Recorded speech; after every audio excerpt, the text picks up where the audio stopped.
that is so much better. Okay, excellent. Excellent, excellent, excellent. I have had the dickens of a time with the lighting issue today, but we have figured it out. I can see myself, you can see me. I have a light here and a light here and a light here. All kinds of lighting is now happening. Hello, welcome to 5 careers that you should leave now so that you are not scrambling trying to figure out what to do with yourself. Sorry, I'm looking up there. What to do with yourself when these industries are really beginning to phase out. Sorry for the technical difficulty. It's just been that kind of day. So we're going to talk about the 5 careers/industries that are, they're undergoing some pretty seismic shifts. And in some of these industries, we are definitely looking at what you could term extinction level events in the industry. And so jobs in those industries are going to look vastly different. Are you ready for those positions? Are you ready for what's coming? Or is it time for you to think about starting over? Is it time for you to think about getting out, moving on, starting fresh? I'm Dr. Sasheen. You have reached my channel, Starting Over. And I want to talk to you today about why you should think now about getting out of certain industries and start thinking more so about what you're going to do next.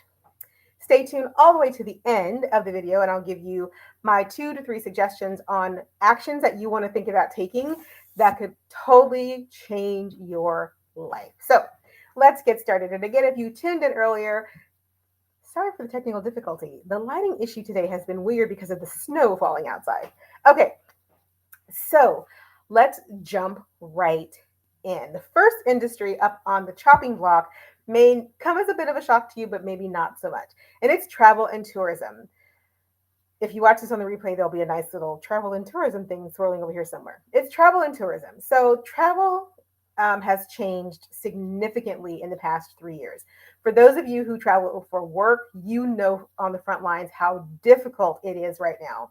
If you're traveling for leisure and you haven't gone anywhere internationally, it is a nightmare to travel with the testing that you have to do to get on the airplanes, the number of days in advance you have to have a positive test to get on a flight. And, quite as it's kept, if things don't rein in the States, we may be looking at that option also in the US, having to have a certain a test done, a COVID test done within X number of days of flying to go from state to state, because the reality is that COVID has changed the way travel and tourism is going to work.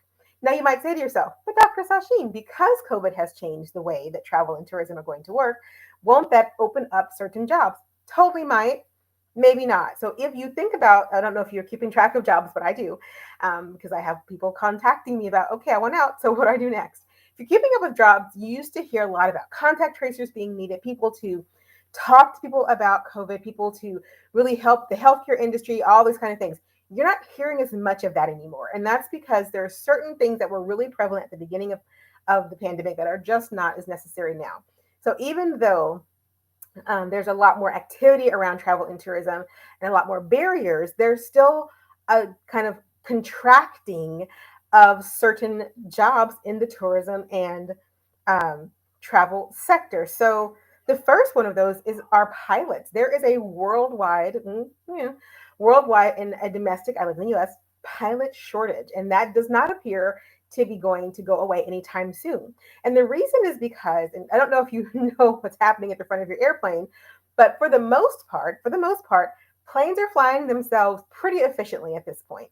Pilots are there to take care of the takeoff and the landing.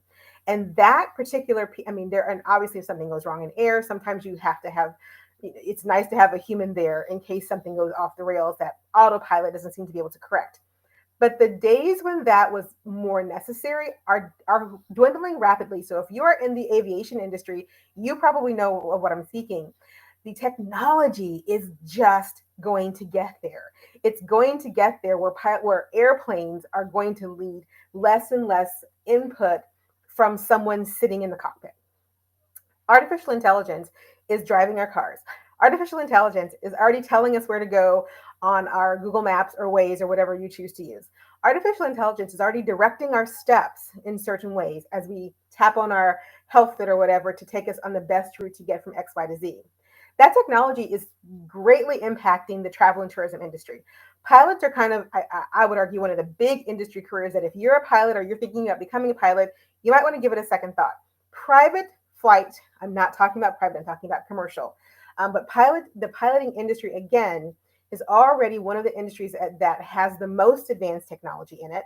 Uh, Airplanes are, they're flying wonder buses, right? And because of that and all the moving parts necessary, more and more technology is being put into place to make it less and less necessary to depend on a human pilot. Just is what it is. The same thing is happening with flight attendants in this industry. And so there are many airlines that are testing out the robot. I think it's Pepper is the name of one of them, that are testing out robots to be in flight service providers for people who are flying, which takes away the need for more flight attendants. And so this industry is actually contracting away from the need to have so many people doing things that right now you can't fathom getting on a plane without seeing a flight attendant there to greet you, there to shake your hand, there to help you with your luggage. But all of those features that a person does are being phased into robotics. Robotics are cheaper, they can be mass produced, they don't need to sleep, they don't require benefits.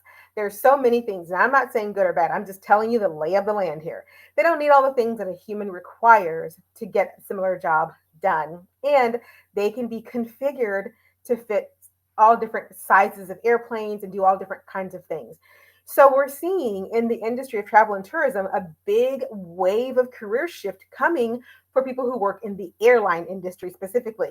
But also if you start thinking about tourism and travel in terms of hoteliers and more of the nuts and bolts industries like not flight attendants. Why am I drawing a blank?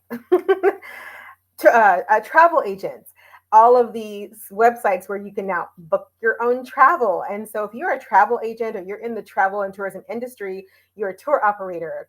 Tour operators are probably going to be a little more, especially if you niche. If you're a tour operator and you are a niche operator, you have a lot more going for you right now than, say, a blanket travel agent or a blanket travel organization, because people want experiences now.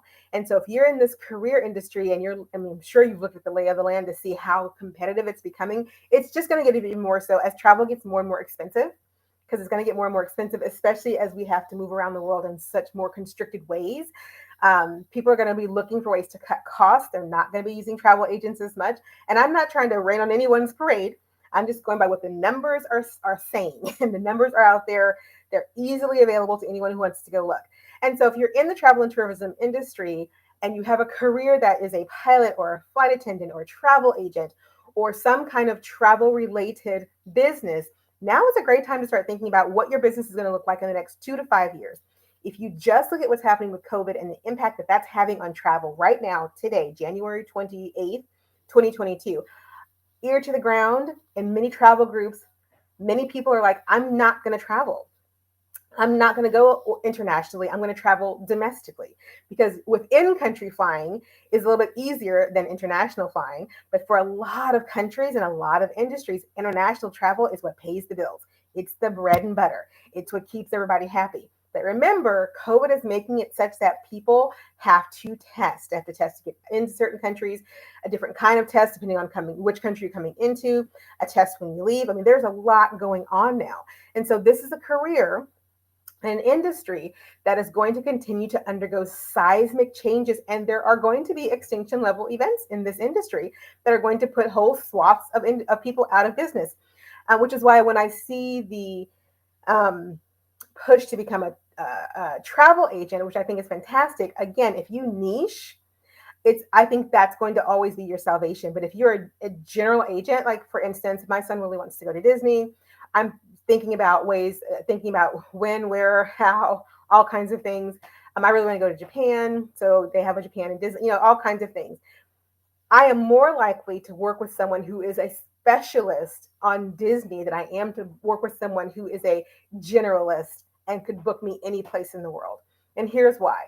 Number one, because they're more likely to understand how to do Disney. They know the system, they know the process, they know the parks, they know the ins and outs. They're going to be able to help me. And number two, because more than likely, I'm going to do a lot of the legwork myself and only use them when I need, if they can get me a better deal than I can get myself. And that's just how it is now.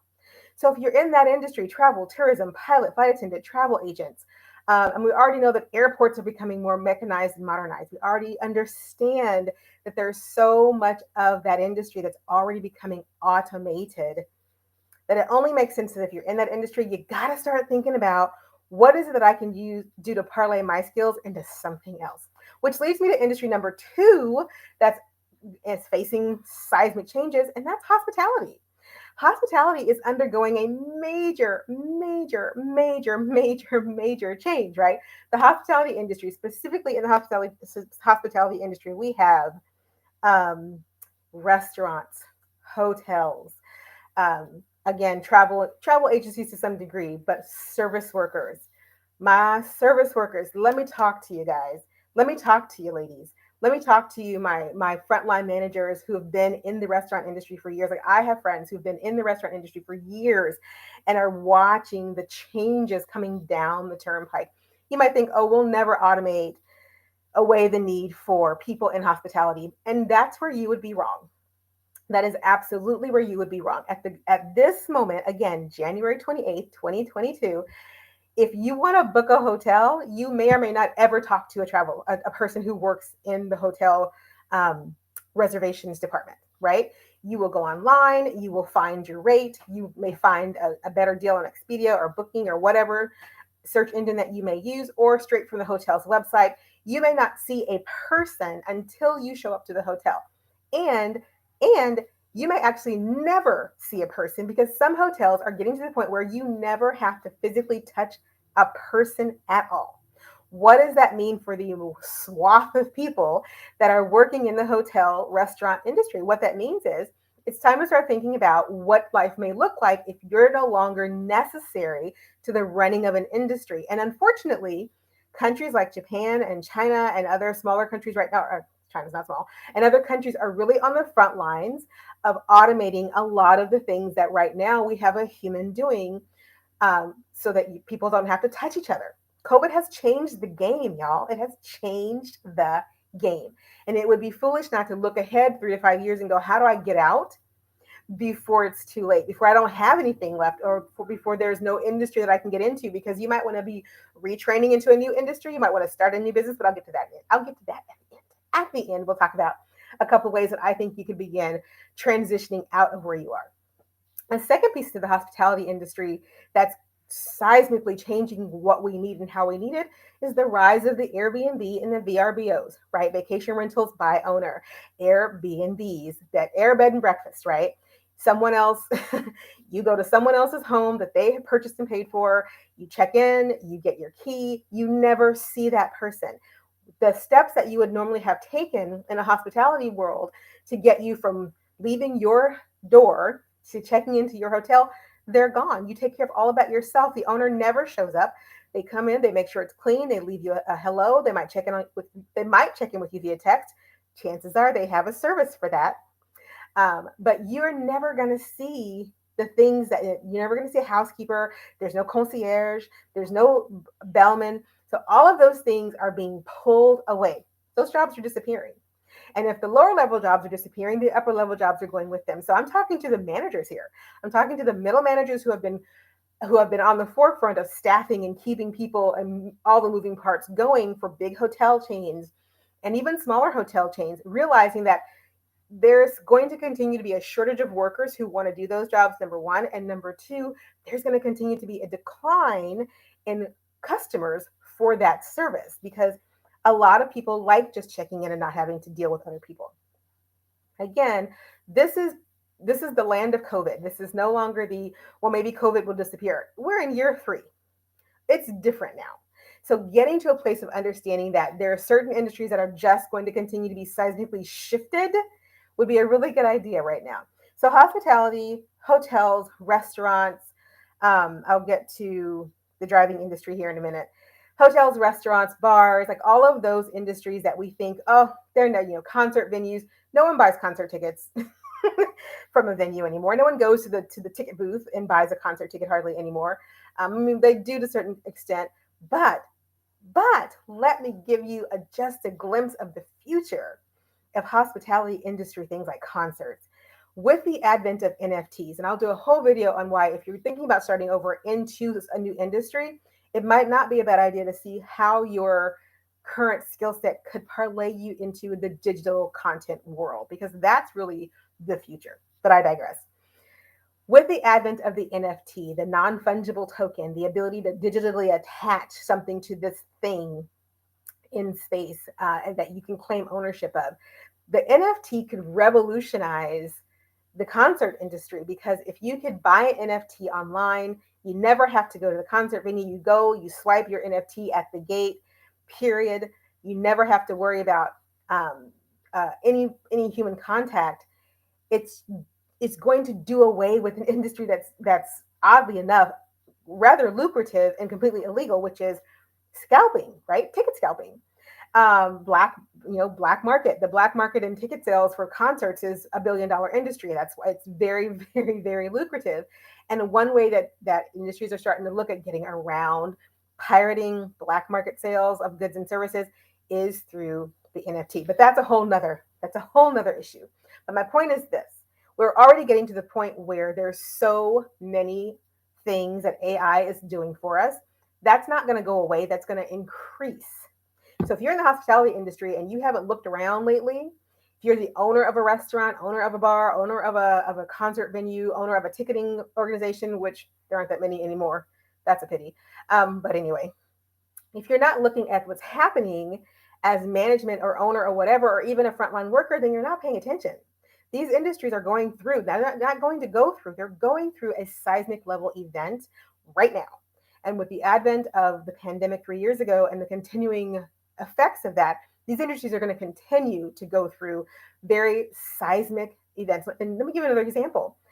Security at events is handled by people right now, but security can be handled by robots and maybe handled more efficiently and effectively. So if you're in the security industry and your stock and trade is putting bodies on, boots on the ground, bodies in places where people can be monitored. If your pivot is into drone security, do you see where I'm going?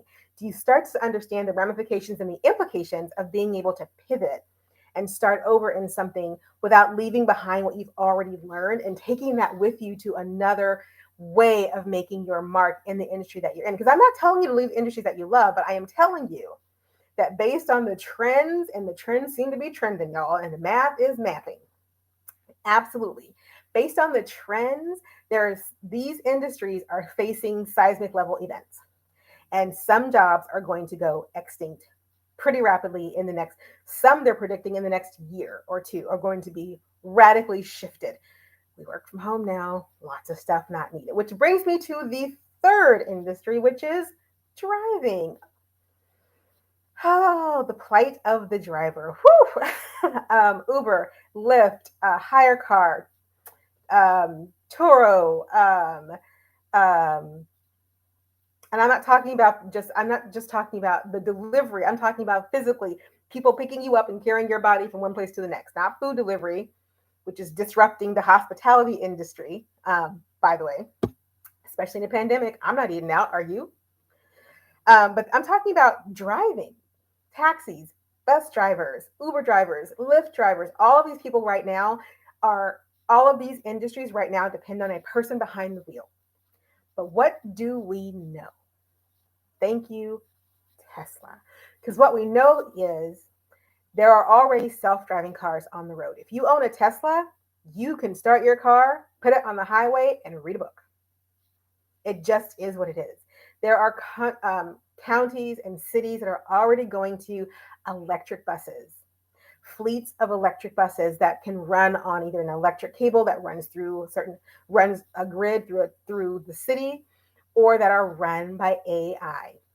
And so, if you are in an industry, if you're in the driving industry and you are physically driving, or you own physical cars, or you run a fleet of cars, or you run a driving organization, and you're not paying attention to what's happening in terms of self driving technology, you're not paying attention to the tidal wave, the tsunami that's coming towards you. And if you've ever said, gosh, I wonder what it will be like to, wouldn't it be cool when cars fly? They're already working on the flying helicopter, the self-flying helicopter. Self-flying cars are not a thing of the near future anymore. We're here. We are at the point of self-driving cars. Now, I'm sure you're going to say, but remember the story when the Google car, they were testing it and it crashed? Of course it did. Of course it did, because that's what technology does. Until it catches up with itself and we work out the kinks of it, then we have things like self-driving cars crashing. But do you hear those stories very much anymore? You don't. Do you hear concerns very much anymore? Mm-mm. Now that Tesla is even more widely available, there isn't such a wait list to get one. People are starting to drive them more. They're becoming more ubiquitous on the road. They're driving themselves, ladies and gentlemen. The person in that car can switch over to autopilot, and not just autopilot, but a actual AI system helping to steer your car down the road at 70 miles an hour without any help from you. So the driving industry is definitely one that, if you're a body in a seat driving something, you really want to think about a career change. You really want to think about how you're going to make your career work for you in a new way. Sorry, something is freezing. Freezing here. Let me. So, hang on a second. Just a minute. Yeah, we got some troll in here. Let's do this. Let's do this. It's always fun when you have to go through and take care of trolls. But I will do that without even losing my place. Just give me another moment. We work too hard to get connected, right? We're definitely gonna make sure that we don't get distracted here. Okay, so as I was saying, if you are a body in a seat and you are driving for a living, it is time for you to think about how you're going to maneuver out of that. Now, number one, a lot of the driving industry, public drivers, which is taxis, bus drivers, things of that nature, those jobs are going to go away. There are fewer people who want them. Number one, there are fewer people who want them, and though there are still a lot of them on the road. But number two, the technology is simply going to move them further and further and further away from needing a lot of them. And again, we can talk about the crashes and, oh my gosh, what are we going to do if they drive off the road? People drive off the road all the time. People get in crashes all the time. Humans are not better at driving than artificial intelligence is. They're simply not. Humans are no better at it than artificial intelligence. And in fact, artificial intelligence is just better. It's just better. So how do you take what you know about the industry that you're in and you make it into something else? You start over in a way that allows you to take what you know and not lose the experience, but not stay in a place that you can see it coming. You can see the writing on the wall as to what's coming. And ladies, the women that I talk to, you especially understand that the nature of the industry changes are always going to impact us first. So it's always important to keep your eye on what's happening so that you can get out while the getting out is good. Okay, so the driving industry, hardcore, is already going through it.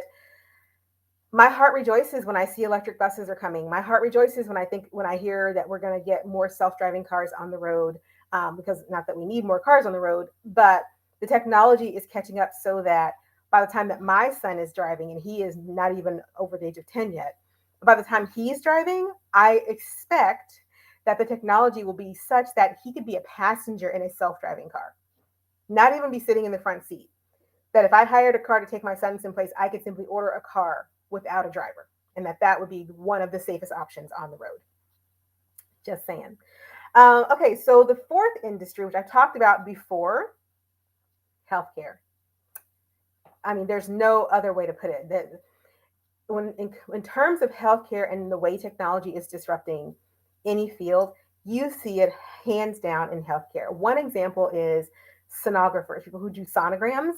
There is a machine that was developed for troops in combat situations who needed a sonogram, but not wanting to put sonogrammers in positions of combat. So a machine was created, a robot was created to do the sonogram in real time on the battlefield or in the theater of war, so that there wouldn't be an extra body there that had to be protected, but the medical technology that was needed, desperately needed, could be performed.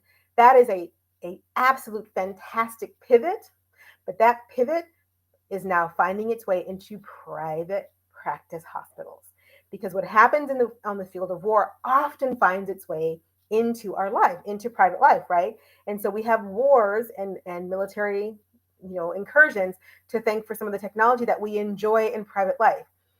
AI technology on the battlefield is going to find its way, and it's already finding its way into the healthcare industry.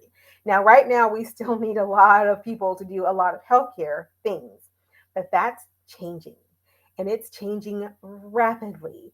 Even though we are still needing a lot of bodies on the front line, there are still a lot of places that are already feeling the pinch of the fact that there's just not enough bodies in that field, and the field is not going to be supportive of the bodies that it has coming into it. And so there are questions and conversations about how do we continue to offer quality care to people. Introducing telemedicine.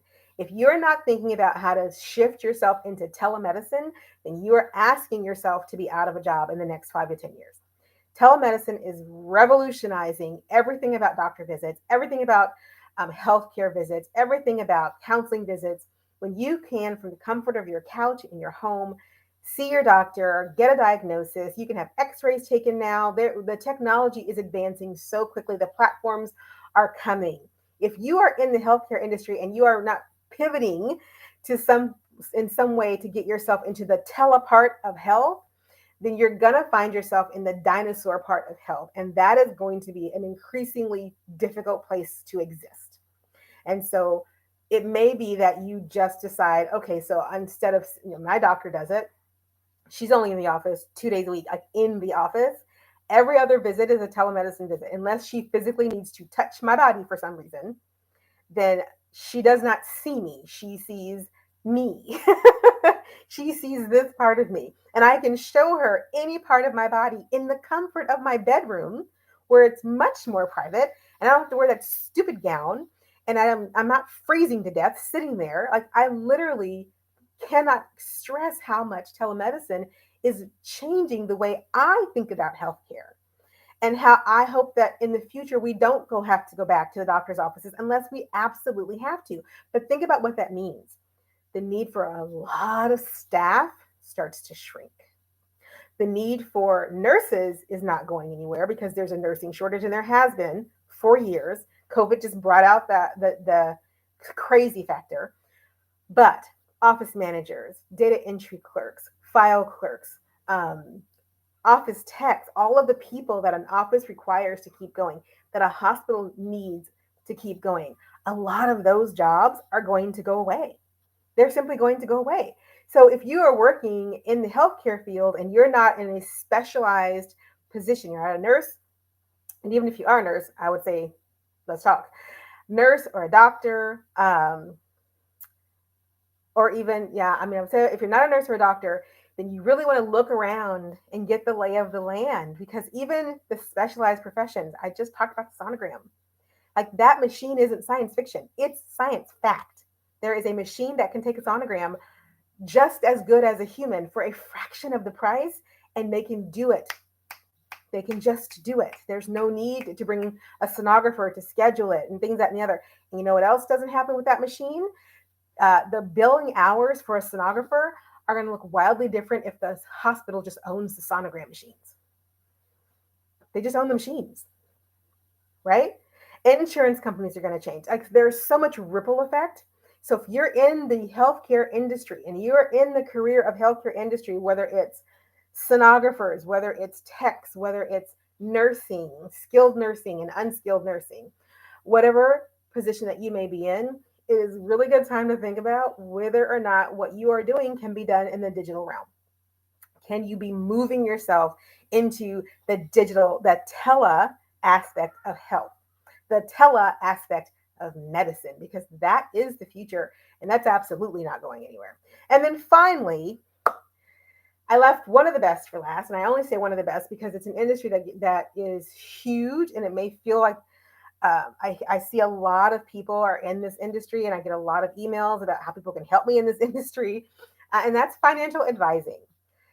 With the advent of every app under the planet talking to you about your finances, how to invest, how to track your money, online banking, I can't even stress to you how easy it is to be your own financial advisor. Now, if you are someone who is wealthy, and I mean, and if you are, chances are you're not watching this video because you don't have a career that you want to leave now. But if you're someone who has a significant amount of money to invest and use and manage, you will hire a financial advisor. Period. You are not going to hire one off Facebook. You're not going to hire one off Instagram, because the financial advisors that are making the money, the really good money, the kind of money that makes people stand up and take notice, those advisors are word of mouth. They are the commercials that you see on television of the powerhouse financial advising companies that have been around for a long time. But there are a lot of financial advisors within those companies who are not making any money, or who are making a very little money, or might be making really good money right now, but they can see that the people that they're dealing with now have a very different relationship to money, and they're more likely to do their own homework and make a decision devoid of a financial advisor being in place. And so if you're in the financial advising industry and you haven't figured out how to market yourself in a way that brings you to the millennial crowd, the Gen Z crowd, then you're going to find yourself obsolete pretty quickly, because money moves differently for those people. And you have to ask yourself, can you compete? Can you compete? I have 4 apps on my phone.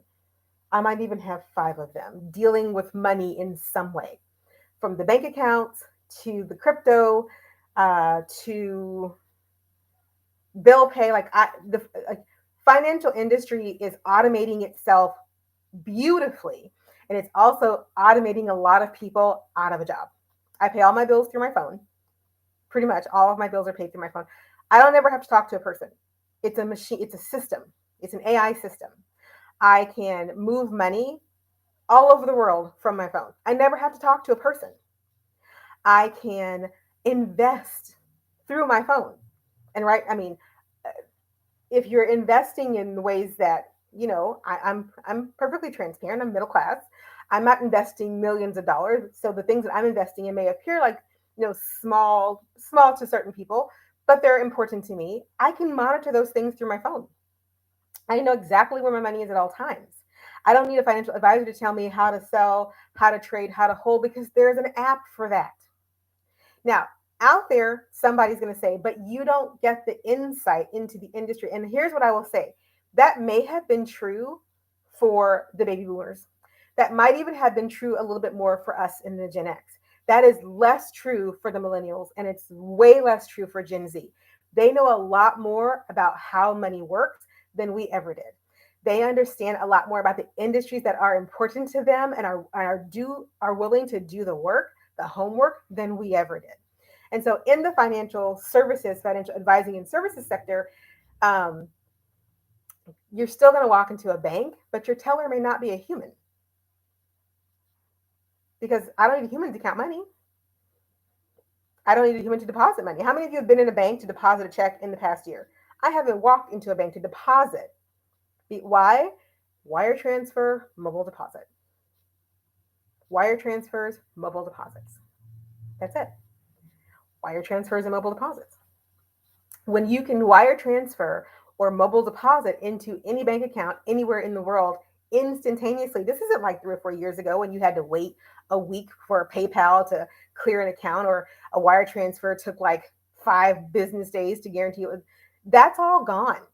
Within 24 hours, you can move money anywhere, and almost instantaneously, you can deposit money.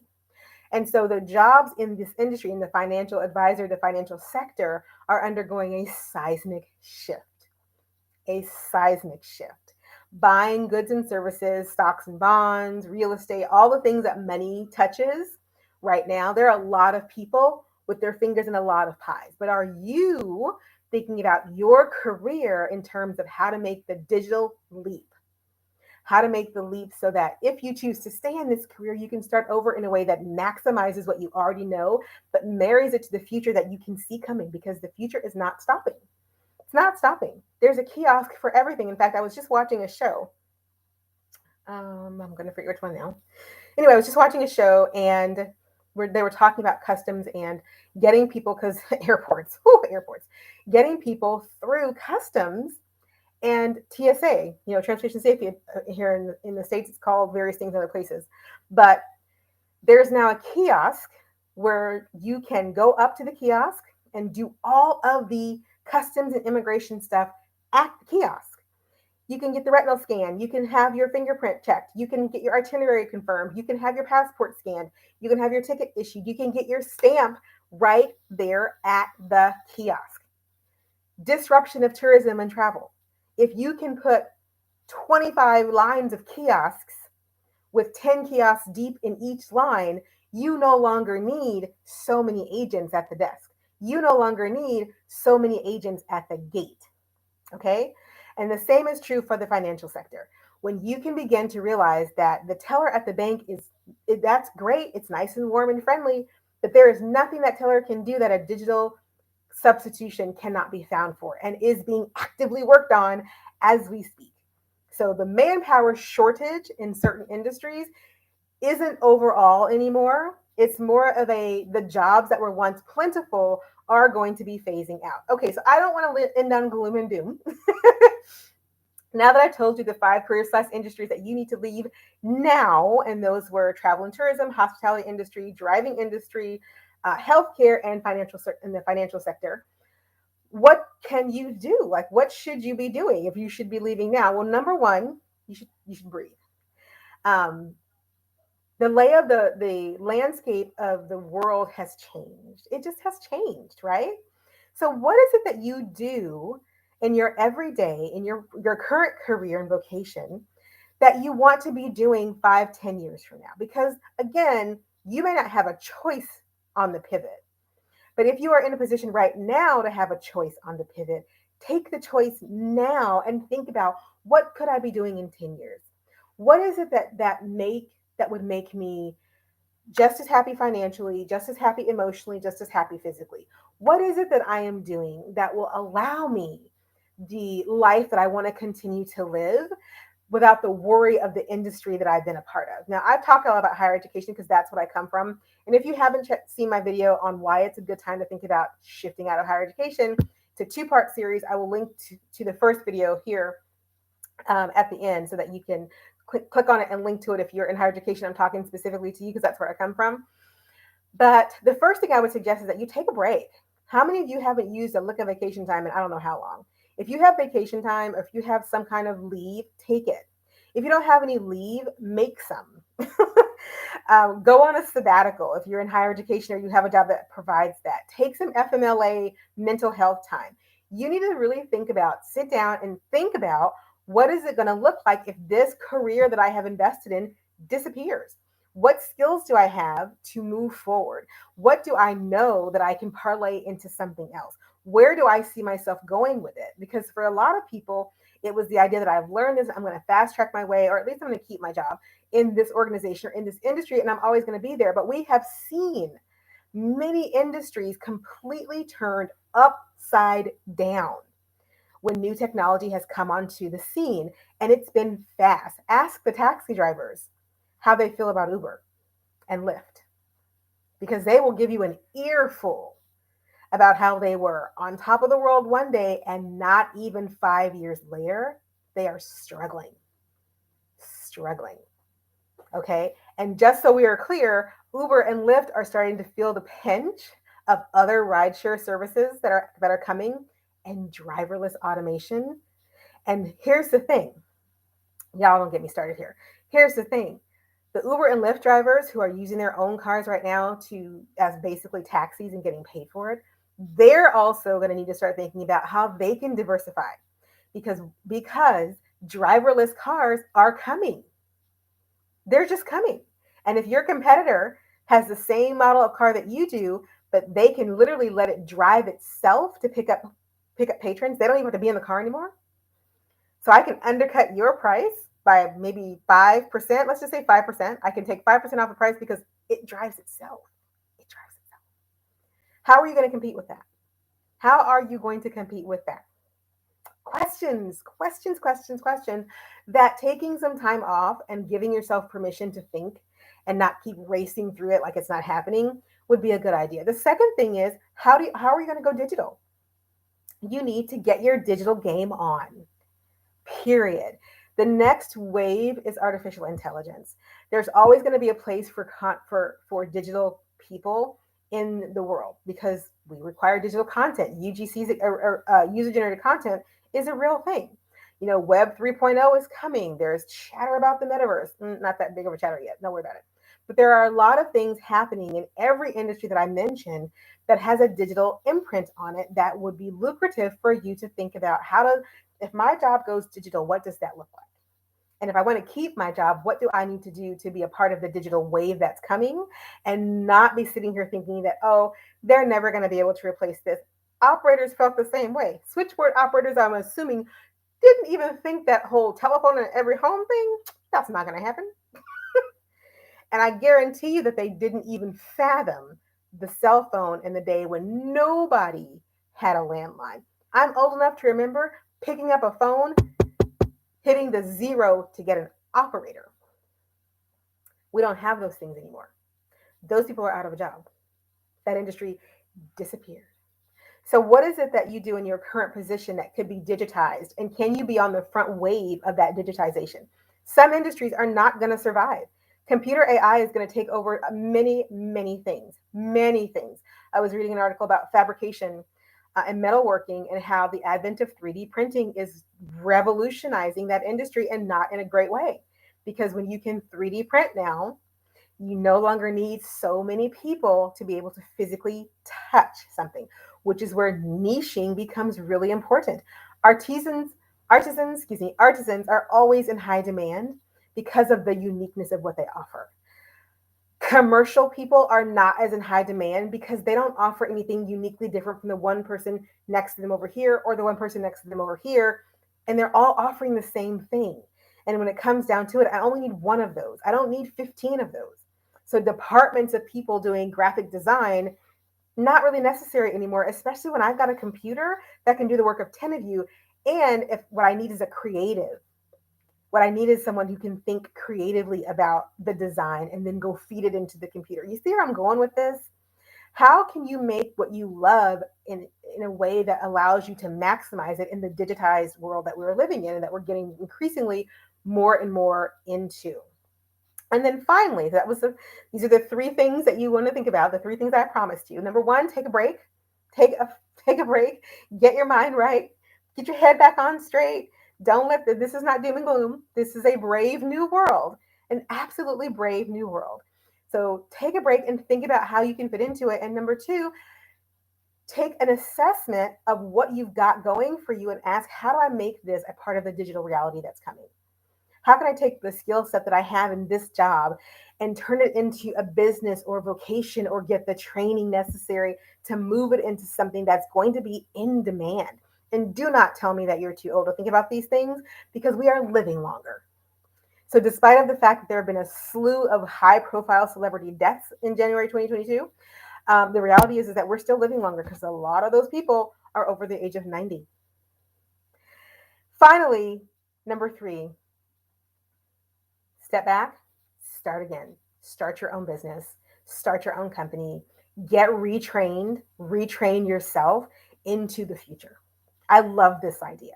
Retraining yourself for the future that you want to see. Retraining yourself, taking the skills that you already know, figuring out the industry. If you want to stay in the one that you're in, more power to you. Or if you want to move industries, great. If you want to start your own business, even better. But figuring out how to take what you already know and turn it into your own thing, your own reality that's part of the wave of what's coming, that's part of what's out there, and then embracing that, right? Like going and saying, I know for certain that the wave of the future of couriers and people who drive and deliver packages, self-driving trucks, y'all, and robots. But what if you're a drone operator and you know how to fly drones and you now have a skill that not very many people have right now. Our skies are not full of drones yet. So, what if you out there watching me right now was a drone operator? And ladies, before someone says, well, that's not the kind of industry, uh no, no, no, no, no, no. We don't do that. Because there are a number of women that I know that are going to watch this who are in STEM, who are in engineering, who are in hobby drone, who are like, oh my gosh, I totally could. Oh, it's still snowing again. I could totally see myself owning a fleet of drones and working for, subcontracting out to FedEx to do rural deliveries of drones under 20 pounds or packages under X number of pounds, and having and hiring operators to do that. Because right now, that's a small little bitty slice that still needs people. We still need operators to fly a drone. They don't fly themselves. And so if you know that, and there are programs out there that will certify you to fly a drone in airspace. If you know that and you're good at what you do because you know what your skills are and you have what you already have what you need, you might need just a little more certification or a sheet of paper that says I'm certified. And then you have an entirely new, completely new life, completely new life. Maybe you're in the travel and tourism industry as a travel agent and you can see the handwriting on the wall about what travel is like right now. And so you decide that, I'm sorry, there's a thing right here. And so then you decide that you're going to take what you already understand and know about the way all of the technology works, and you're going to create a new app, one that helps people navigate the COVID testing of travel. I can't tell you in the groups how many people are like, wouldn't it be nice if all of this stuff was in one place and you didn't have to go to the State Department and pull up this country and go to that country's website? Wouldn't it be great if there was an app in real time that actually did this? Like, I'm just throwing out the ideas of things that I'm watching transpire. But here's the reality. You have absolutely all that you need to start right now. Whether you are working in a job or don't have a job, you can start right now deciding on how you're going to navigate what's coming and how to be on the forefront of that so that you don't feel like you're getting left behind. And let me just say this one more time. It is completely legitimate to say, I would rather just not play. I don't want to play. I'm done playing. I'm going to go ahead and take my early retirement, buy that little bungalow I've had my eye on in Costa Rica, and I'm out. Peace. Peace. Because chances are you'll get a delivery from a drone from a company who contracts out to Amazon to put that package on your porch in Costa Rica, and you'll go, that's nice, and you'll love the person who took the initiative to do that thing. All right, I'm going to stop it there. I'm at almost 50 minutes, and I have other things to get cracking with in the day. Thank you so much for tuning in. Hopefully this, I forgot to plug that in. Hopefully this turns out to be better than the craziness that it started with. If you watch the replay, leave me a comment. Tell me what industry that you're in that you see seismic changes coming, and if you're doing anything to get yourself out in front of it, or is it time to just check out? It's Dr. Sasheen. Please like and subscribe to the channel and let me know that you're out there paying attention. Take care, everyone. Bye.